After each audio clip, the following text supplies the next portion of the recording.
Imagine a land where mountains cradle fertile plains, where ancient traders bartered secrets under starlit skies, and where borders drawn in ink now echo with the weight of history.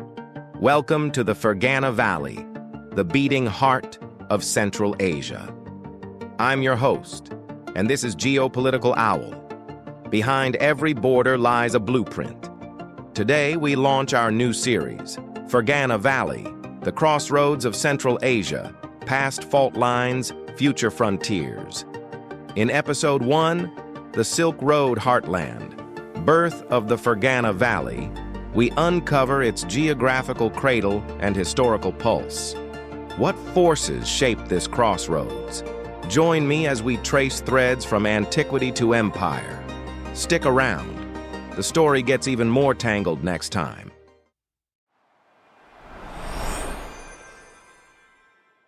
Let's start with the land itself. Nestled in Central Asia's southeast, the Fergana Valley spans about 22,000 square kilometers, a lush basin of golden wheat fields and orchards heavy with silk cocoons. Rivers like the Sirdarya carve through its heart, irrigating soils so rich they once fed entire empires.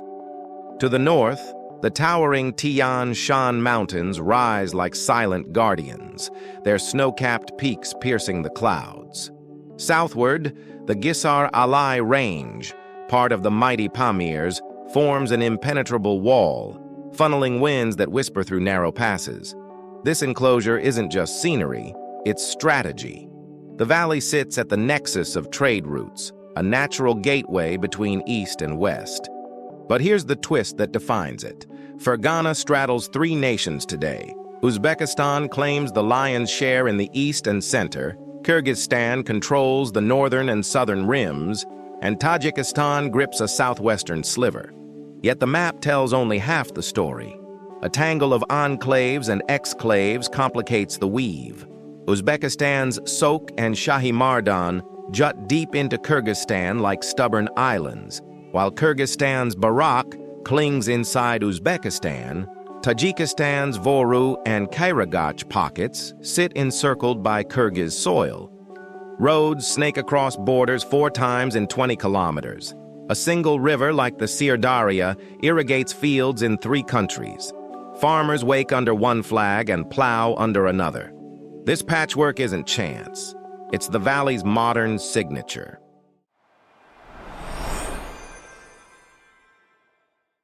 Now, rewind to the dawn of civilization. Fergana wasn't born in isolation. It cradled some of humanity's earliest sparks. By the 6th century BCE, Persian Achaemenids eyed its riches, sending satraps to tax its horses, legendary breeds swift enough to outrun the wind. Then came Alexander the Great in 329 BCE. His armies poured through the Iron Gates Pass, claiming the valley as a Greco-Bactrian outpost.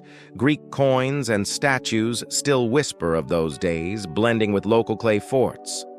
But Fergana truly bloomed with the Sogdians, master traders whose caravans turned dust into gold.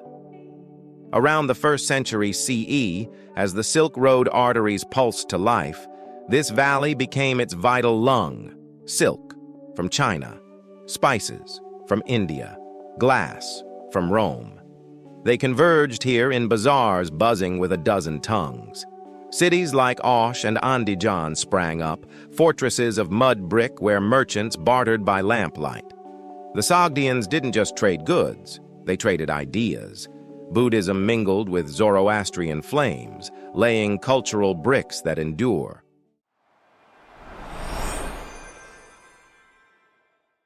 With the decline of earlier Iranian and Sogdian influences, the Fergana Valley stood on the cusp of a profound transformation.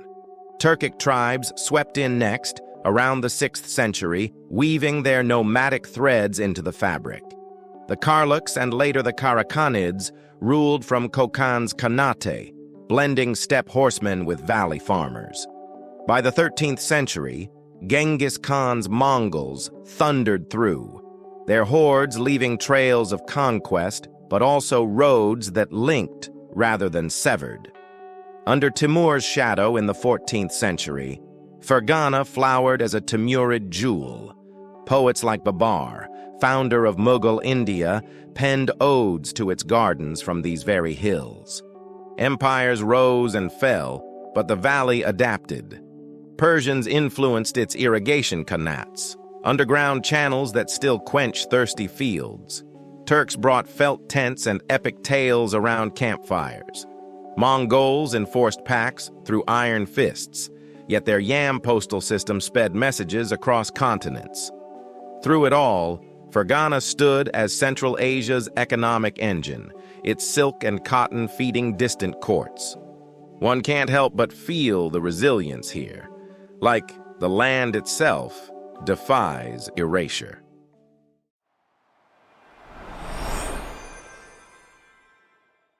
Fast forward to the 19th century, and a new power casts its shadow. Russian imperial forces, hungry for civilizing frontiers, annexed the valley in 1876. The Khanate of Kokand, once a Silk Road powerhouse, crumbled under Tsarist guns.